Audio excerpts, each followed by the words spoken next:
Well, hey guys, welcome back to the channel. Today we've got a 2007 Dodge Charger with the 2.7 V6. It's got a terrible coolant leak coming from the water pump. We'll show you what that looks like because the water pump is in kind of an unorthodox place. It's driven by the timing chains. It's got a weep hole that comes out the side, so we'll show you what that looks like. So let's get to it.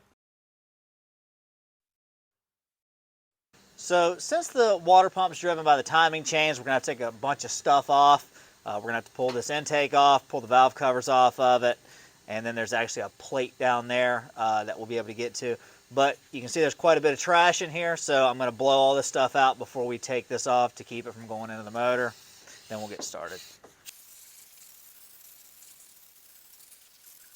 Start by taking this air filter housing and intake tube off. There's a PCV hose, there's a radiator hose that kind of clips in there. There's an intake temp sensor that you can either unplug or pull out of the tube. It's fine. These are 8s. We're just going to take this one off, and then to undo the air filter box, there's little tabs on it. You pull and push up like that. So we'll get this off. Now we'll work on getting our plenum off of this. There's going to be this connector here. There is ordinarily this transmission dipstick tube has like a little shaft clip type thing that's in there. This one's off, but you'd have to pull up on that and push back ordinarily. There's this PCV line, which you can either take off here, or if you can manage, you can get it up underneath it, but it's way easier right here. On the back side of it, the EGR tube goes into it. This EGR setup really stinks. I don't like it. I don't know how well you can get in there and see it, but that tube just sticks back there. You would think that it would be bolted, but it's not. So be careful when you take that off, not to bend that tube. There's 2 vacuum lines. One of them's an evap line, one of them's your brake booster line. We're going to take the throttle body off with it, so that's one connector here. There's this map sensor. We're going to disconnect it, and we'll take this whole piece off together. The intake is on with, I believe, 7 10mm bolts. That, even though that looks like it might be an 8. 6 10mm, 1 8mm bolt.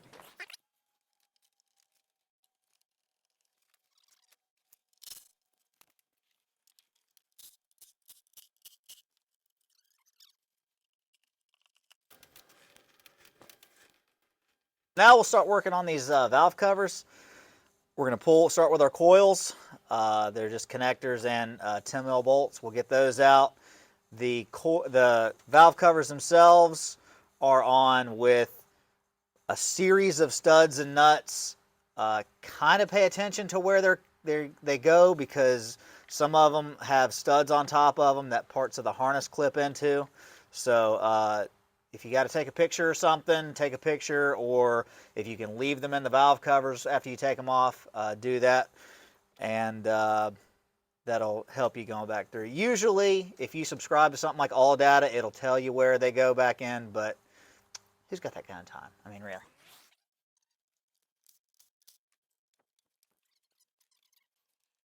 This is quite the amalgamation of connectors over here. This one has no female side. This one has no male side.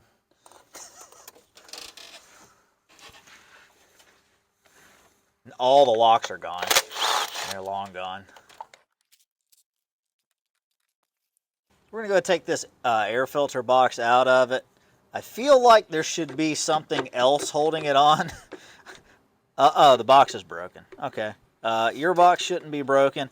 I don't know if this is standard, but yours may actually have a bolt there.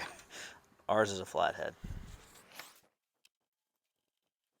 There's also this, I think it's an electrical noise reduction, some kind of alien technology thing here. Capacitor. Listen, man, nobody needs you to be a smart aleck, all right? It's 8. We'll take it out. Then we'll go ahead and start getting our harness off in various places.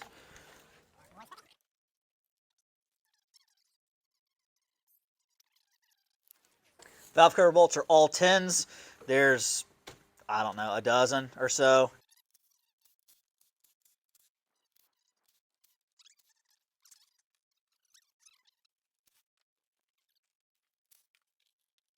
So this side's got some alien technology on it too. We'll get it off. Repeat the process on this side.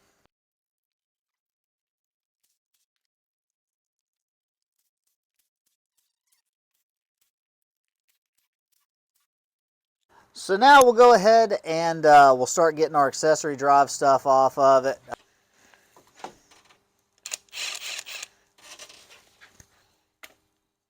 I would ordinarily say drain your coolant, but in this case, there ain't a drop of coolant in it.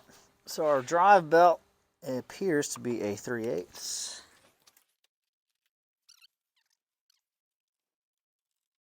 Now we'll go ahead and get our belt tensioner off. It's a 15, 1 bolt. You don't have to take this idler pulley off, but it's just sort of in the way. What we've got is just, I don't remember the name of it. I will put a description in the title. Ignore the go-kart driving around. But there's a couple of slots in the back of the crank that you can kind of hold on to. The crank bolt's a 21.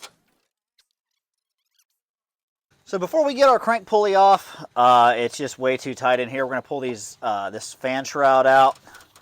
There's not much left of this harness. So your experience may vary.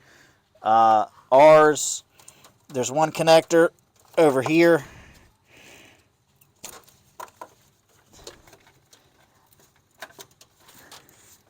And I believe that's both of them. And then the fan should just be 2 10 millimeters.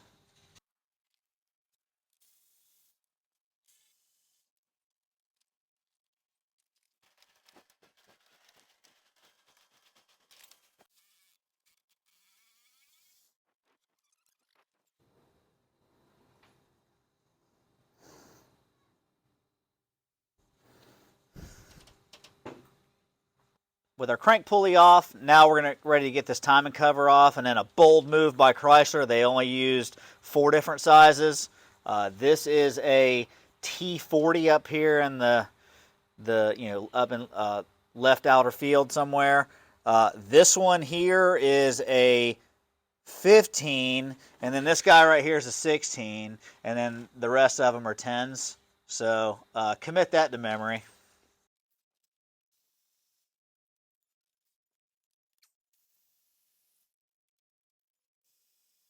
I feel like that Torx bit's not not supposed to be there. No, it is. Really? Yep. I've worked on multiple Chryslers, and there's an odd Torx. What is that, like the anti-theft device or something? I just feel like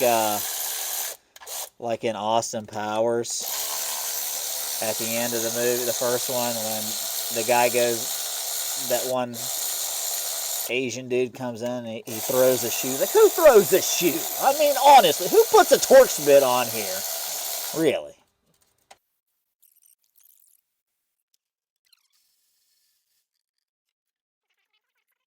So we went ahead and put our crank bolt back in and got it spun over to where the timing marks are close to where they should be. There's a mark on the crank gear that's going to be down in this position somewhere. You're going to look at this triangle mark and get it roughly in line with the cam lobe up there. Same thing on this side. This hole and this dot line up. There's nothing to reference it to right now because we're going to have to line this back up with paint marks that are on the chains. You could just make your own marks if you wanted to, but you're going to have the chain off anyway, so you might as well just put them back to the factory marks. It would take you forever and a day to spin this thing over in order to get the marks to line up right, so we just kind of have them where they should be fairly close. Now we're going to go ahead and get this tensioner off. Tensioner is in with 2 10 mils over on the side.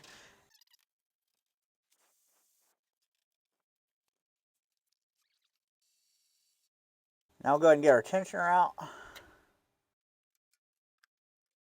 Now we'll go ahead and try to work our chain off with leaving that guide in place. I don't know if we'll be able to accomplish that, but we'll try it. So as you can probably tell, this is our water pump here. If you can see all that play in it, that thing was bad a couple years ago.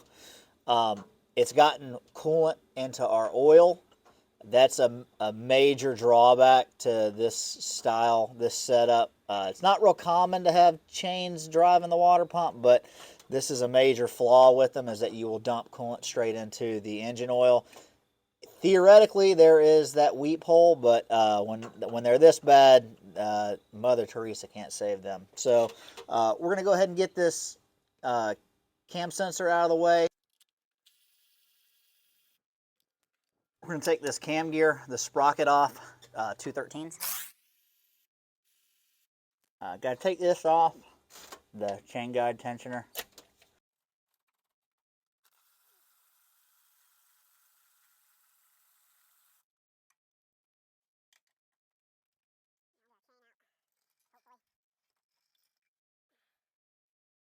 We got to get this other chain guide out of the way. This plug here in the head is a 10 mil Allen. That gives you access to this bolt in here. These are 13s.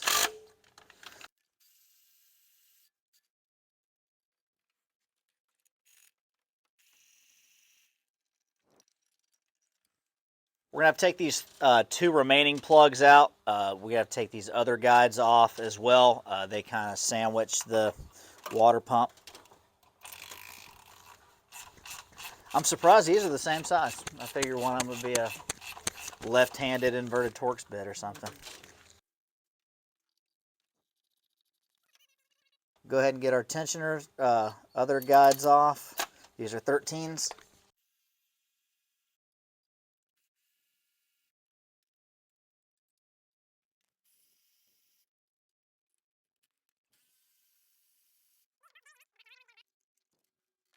Water pump is in with all 10s from this point on.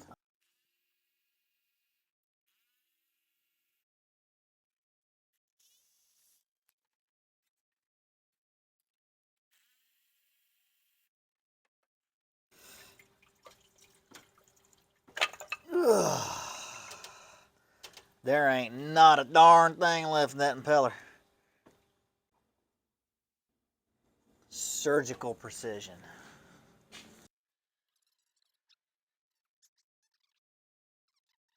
So here we are down below. This is after we got it cleaned up. I don't know how well you can see. There is some pitting going on here, and the reason I show you that is because the old gasket was paper, and the new one is metal. Now, if you've watched the video at all, you know how I feel about paper gaskets. Come on, thing, get better there. You know how I feel about paper gaskets. In this case, when the metal's all pitted up like this, that's not really your friend. So we're going to, there's our new one. We're going to put some silicone on this and go from there.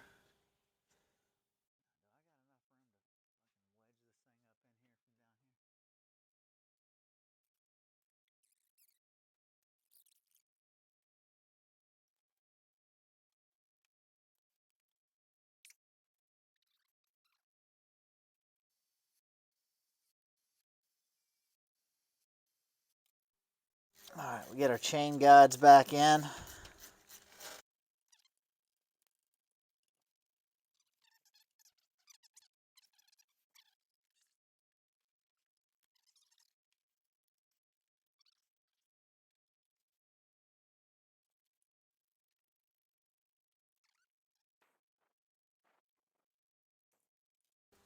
All right, so if I had mentioned earlier that you're going to be lining paint marks back up, we got our chain off, we didn't have any marks. So if this customer had put a chain in it not all that long ago, and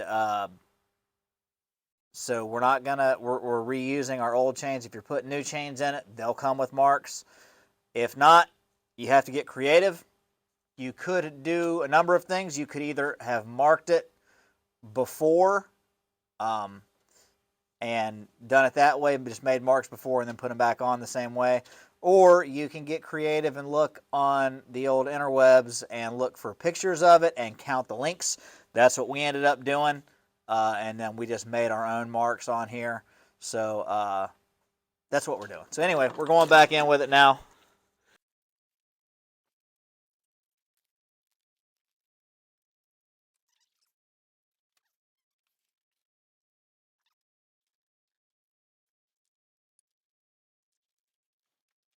So I'll walk you through what we did here.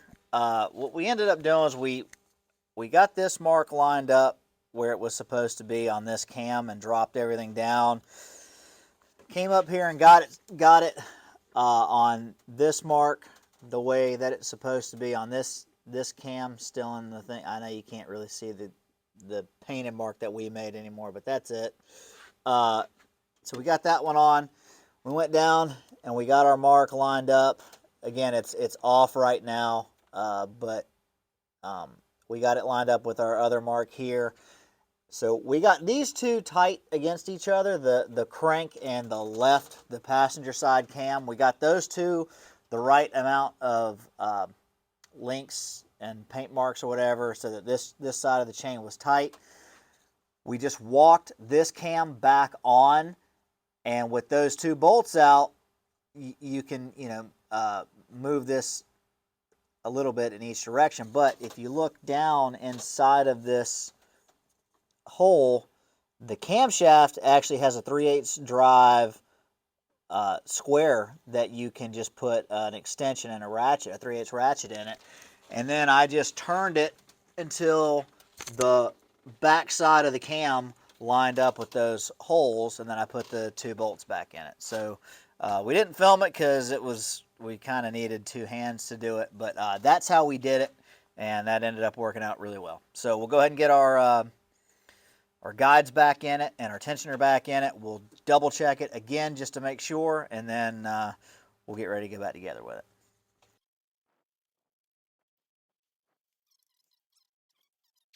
Now what we're going to do is I want to take all the slack out so that all the slack is on this side, because this is where our tensioner is.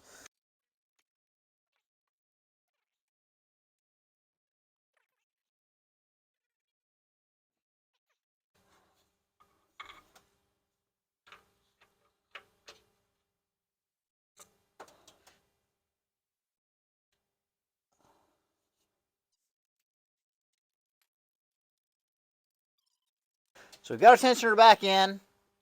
We've got it's hard to film it. You can't hardly see anything.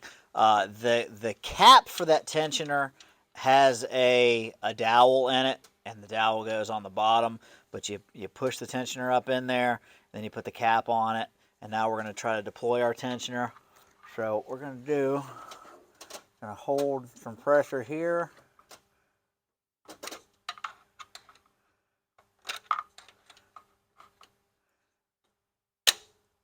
And there she goes.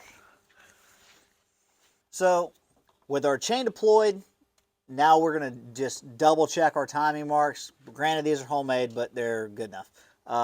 So this is the driver side, as you're looking at it right now, the right cam. That one is going to straddle these two marks. This arrow right here is going to straddle these two marks. So that's good. On our passenger side cam, this dot right here is going to line up flush with this one. There's not much left of our mark, but you can tell it's the kind of darker looking one. That mark down at the bottom, I have no idea how well you can see this. Hopefully you can.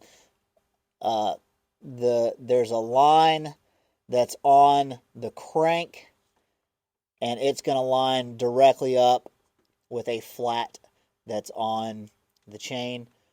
We checked it with a mirror. It looks fine.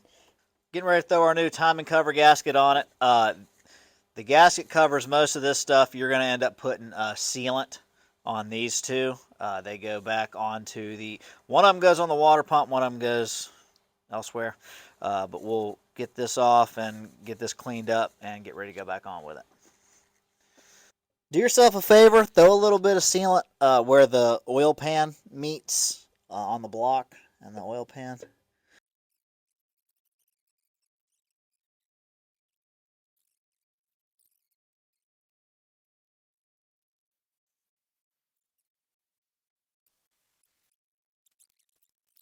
Got you in his sleep, and there's nothing I can do to get. What the reach. All right, so this is some more ridiculous Dodge stuff. I mean, if you haven't seen enough absurdity at this point, this is your crank bolt, and it's not long enough to get the pulley back on. So, and of course the pulley's pressed on. So I'm sure Dodge makes a bolt or something, or some kind of installer or something. This is the best we could come up with. It's this same thread, same size bolt that's just longer. We got it spaced out with these two big nuts here. And we're just gonna run it in and see what happens.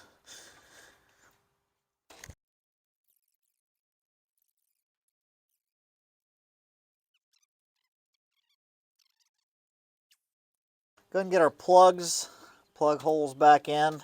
Then we'll throw our cam sensor back in.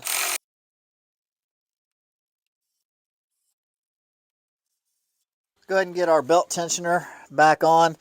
There is a dowel, and the dowel lines up with this hole, and the bolt goes in that one.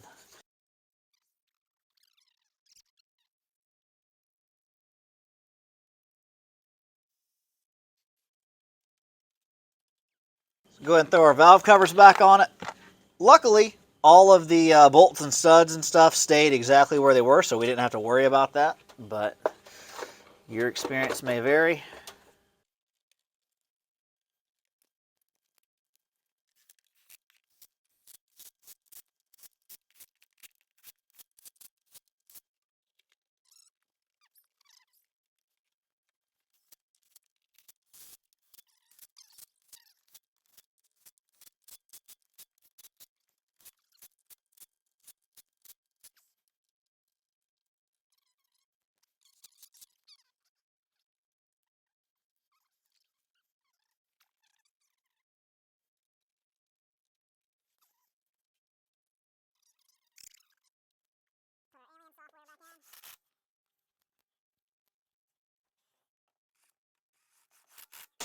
Bear in mind too, on the Alien software, there's also a ground.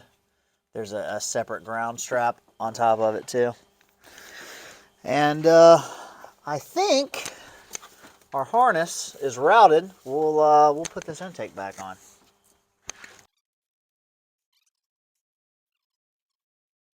We'll go back on with our intake now. This is kind of a delicate process because you have to, you got to kind of work around this thing and this PCV hose and this dipstick while feeding in your EGR tube. So getting it in's a little bit more tedious than getting it out, but we'll see what we can do here.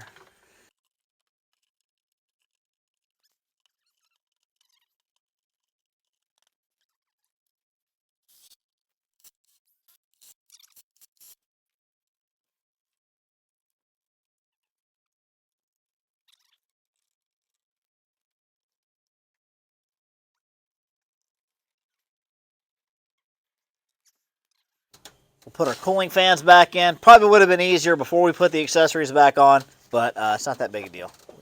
We can get them in there.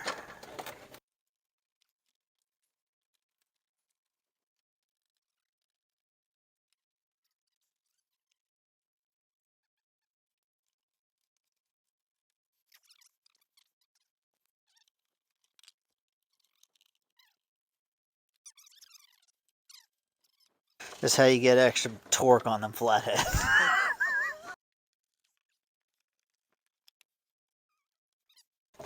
Radiator hose back on. So, with everything back together, we will go ahead and we've had our oil drain this whole time. We'll throw a drain plug bolt back in it. We'll put oil in it. We're only going to put probably, I don't know, 3 or 4 quarts in it. I don't know how many this holds, but we're going to let this thing run for 20 minutes or so, get it hot, drain it out again. Then, because it was so sludgy and brown, we'll put our coolant back in it. Got our 3 quarts of oil in it, got our coolant topped off. We'll give it a start.